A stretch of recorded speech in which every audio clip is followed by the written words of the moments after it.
So I guess in the interest of not wasting your time, I started Steam Next Fest with 2,448 wishlists, and I came out with an additional 495 wishlists, which in Steam Next Fest terms isn't great. So I want to talk about what happened and where I think I went wrong, the mistakes I made, and general vibes. Bad check. That came out of that whole messy thing, because Steam Next Fest is not for the faint of heart.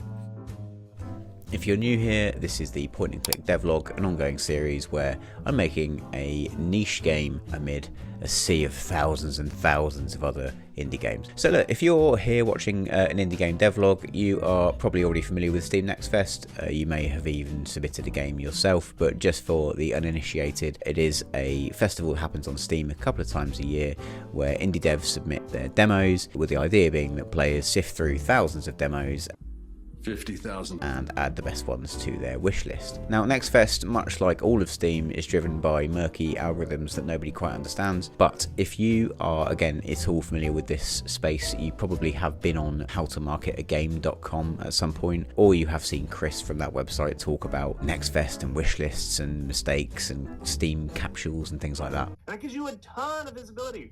And there is a general expectation of Next Fest, that being that the more wish lists you enter with, the more you will come out with, and for some games at least, it can be quite transformative in terms of the amount of wish lists you can get. So Chris on that website has some very helpful articles about this, where he categorises the games into bronze, silver, gold and platinum, I think it is, in terms of the number of wish lists you go in with and what you can realistically expect to get out. Now, my game didn't hit that benchmark, but we will get onto that. So the June Next Fest started on the 9th of June, and some 2 weeks before that, on May 20th, I decided to launch my demo. And that went pretty well from my point of view. So I talked about making the demo in the last episode on this channel, but long story short, making a demo for a point and click adventure game is weird because there's no gameplay loop to get hooked on. So you just arbitrarily have to cap it off at some point. And I don't think it's the best experience in the world, but hey, you want to make a demo to get into Next Fest, right? So that's exactly what I did. Conventional wisdom says don't launch your demo immediately before Next Fest. And the reason for that is that people say if there are any glaring errors in your demo or any huge bugs, you have a little bit of time to find out what they are and fix them. So that's exactly what I did with this 2-week window, where I launched it to some mild, interest and success. It actually got onto the top page of new and trending demos on Steam that day, beating Extreme Forklift Driving 3, whoever they are. And also in those kind of couple of weeks had lots of people say, oh, the writing's really funny and the game is cool and whatever. So I went into Next Fest feeling pretty confident. Gee, the lack of humility before nature that's being displayed here staggers me. And other than a couple of bugs that people in the Steam community discussions pointed out to do with VSync and sort of strange things to do with frame rates, which I think I've now sorted out, everything was fine in terms of the demo's reliability as a game, if you like. And then the 9th of June rolled around, Next Fest started, and I think to discuss this, we ought to head over to the computer and look at Steam's dashboard metrics.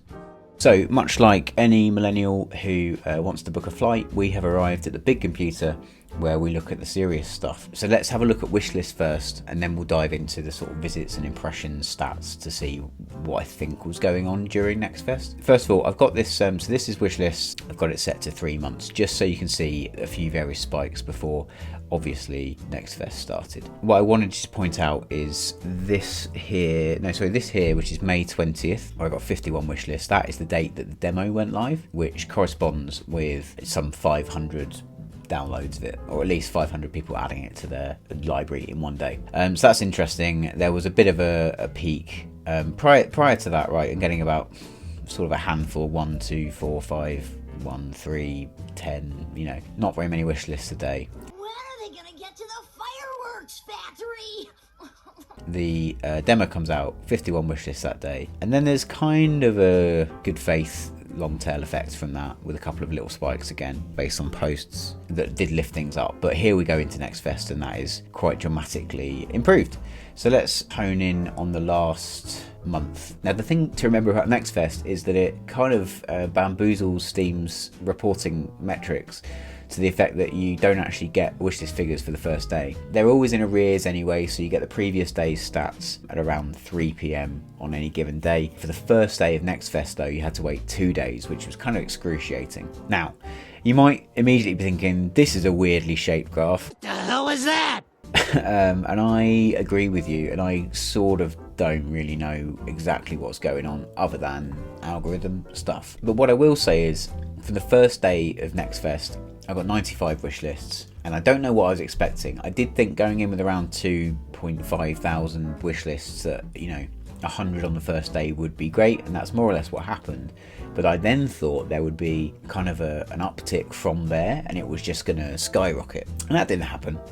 The next day 80, and the day after that was 40, and I thought, there goes my entire Steam Next Fest down the bin. The day after, back up to 88, and then it was just all over the shop. And before we look at the sort of the metrics that drive this, it is worth saying that I think there has been a long tail effect where wish lists for the next few days, the last week or so, have been slightly higher than preceding it. So, it's been more in the realm of 10 to 15 wish lists a day on average, which is better. Some of that might just be the case that I'm now in a sort of upcoming releases list somewhere because the game is upcoming. Some of it might just be people added the demo to their library and then have just been kind of waiting to play it and then just thinking, yeah, I will stick that on my wish list. I don't know, but that's something at least. So on this page we have a month of visits and a month of impressions. So visits on the top, impressions down below. So impressions is the kind of the number of times Steam will put the game in front of somebody, not necessarily in a massive way, just the capsule and the little description. So again, you can pretty clearly see where with impressions where Next Fest starts. And the way that Next Fest works, according to most people, is that the first 2 days of Next Fest, it is showing every game to people in a completely random order. So when you, as a random user, look at Next Fest, you will get a completely random selection of stuff. It makes it very hard to gauge where you are, because I would look at the Next Fest page and I'd be like, whoa, I'm like being promoted. You don't have to scroll very far and there I am. Or even if you dug down into like adventure and point and click, you'd be like, whoa, I'm the first one on the list, this must be really good. But yeah, for those first 2 days, it's very arbitrary, and someone else will get a different page when they look at it at the same time. And what Steam is doing with that information is deciding how good your game is based on, I guess, click-through rate and interest and wishlist additions and downloads and plays. So what you'll then see on my stats, for example, is a pretty severe drop-off of impressions after that for those first 2 days, which says to me didn't do very well. Now 50% of this I think is niche genre.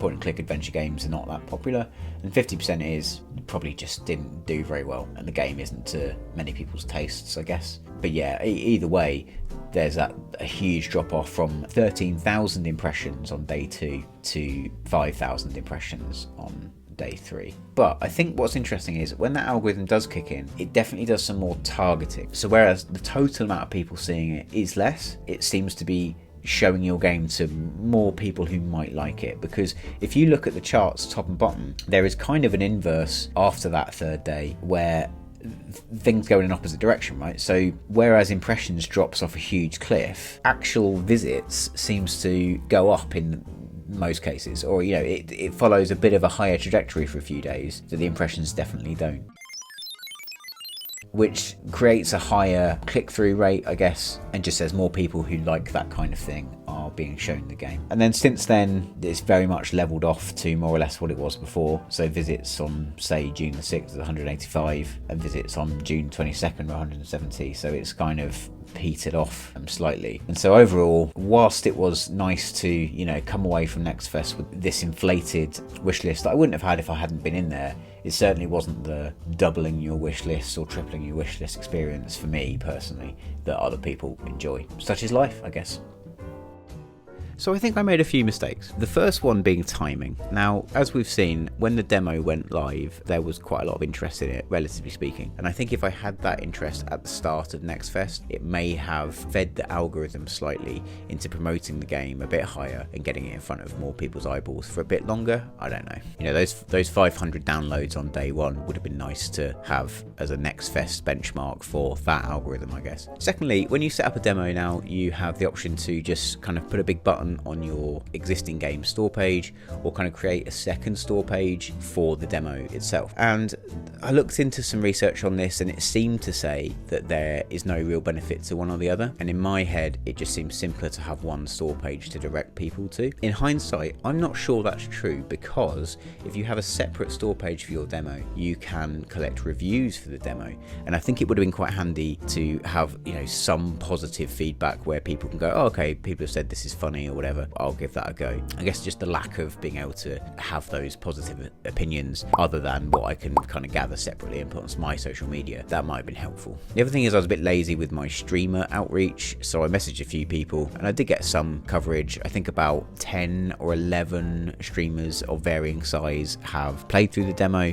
but no one with like 1 million followers or anything. Not that you would for this kind of genre, but still, I maybe should have emailed a bunch rather than like a few. I don't know. On the topic of marketing, did you know Facebook still exists? Because I didn't. I haven't been on it for years, but a friend in our Discord server mentioned that there is a quite big community on Facebook of point-and-click adventure fans with like a 45,000 member group, and I posted on that and it got loads of likes and comments and stuff, and I thought, wow, I probably should have been doing that a long time ago rather than just sticking to the little blue sky bubble that I live in. And then the last mistake that I made was going into the how to market a game Discord server and looking at all the people sharing their numbers in there, because wow, that's a great way to feel depressed about how you're doing in Next Fest. Like, there are people in there that come in with no wish lists and end up with hundreds of thousands, and there are people in there that have more expected trajectories where, you know, they have a few thousand and come out with 10,000 or whatever. And when I wasn't performing so well, that was kind of quite disheartening. Again, going in with about 2,500, coming out with 500 is kind of underperforming in Next Fest terms. So yeah, comparison is the thief of joy, as they say, and I sure did have my joy thieved. Ultimately then, you know, as much as I made some mistakes, there's no getting away from the fact that firstly, this is a niche genre. Point and click adventure games are not the crafty, buildy life simulation games that people like to play. Crafty, buildy, simulation-y management games. Nor is it a roguelike deck builder. But I also have to just face the fact that something there wasn't resonating with people, because I know people had a game in this genre who were doing better than me. So I don't know what it is. I have since redone the screenshots on my Steam page. You know, it's a difficult one, because take this YouTube channel, for example. I've got like 9,000 subscribers. I can't even get, you know, more than 1,000 of you to watch any of these videos. So actually cutting through the noise when there are 3,000 demos in Next Fest and getting people to pay attention to a game is very hard in the first place. If something isn't landing with people, then I guess that's on me, and maybe the game isn't just what people want to play, which is something I guess that will come out in the wash when the game launches in July, and either it will be a Next Fest defying hit, or it will just be a lukewarm, mild splash. But such is the nature of making indie games, I guess. But the last thing I will say is that I mentioned that a few people had been streaming the game, and watching some of those streams was just amazing. Like, if you have the opportunity to make a game and you can see people play it, and as is the case with this one, you've tried to make it funny and people are genuinely laughing at what you've written. You progress, you'll collect points that can be exchanged for... Whoa. Let me stop you right there, Amy.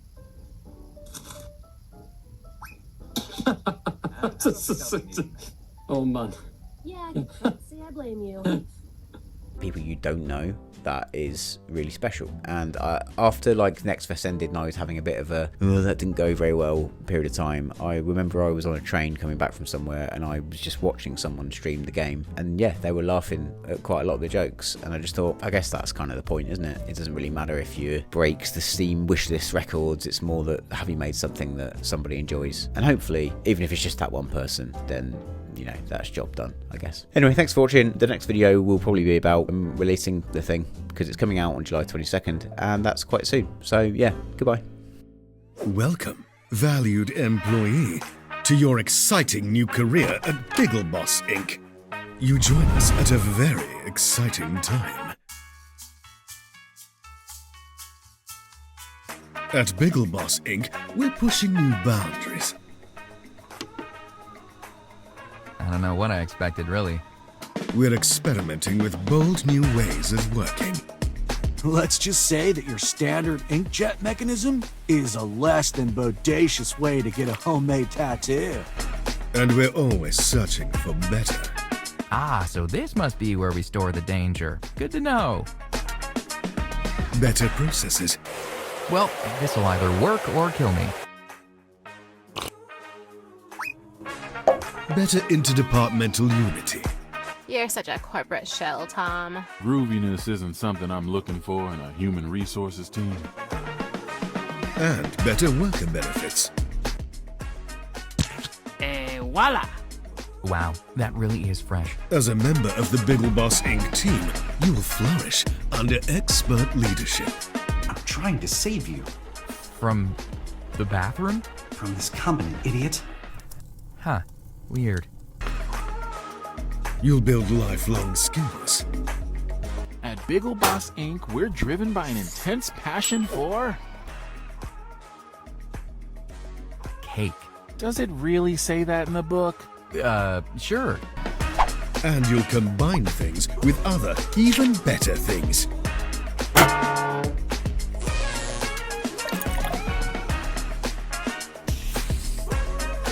Our people do all this with smiles on their faces. So, Eugene, I have a once-in-a-lifetime opportunity for you. I don't want to buy you lunch again. Pride in their hearts. You'll never make it as a librarian with that attitude. Shame. I hear that's where all the money is. I ain't never seen you before in my life. And a firm belief in the company motto. There is nothing sinister happening in the Biggle Boss Inc. There is nothing sinister happening in the Biggle Boss Inc. There is nothing sinister happening in the Biggle Boss Inc. There is nothing sinister happening in the Biggle Boss Inc. We look forward to seeing what you're capable of.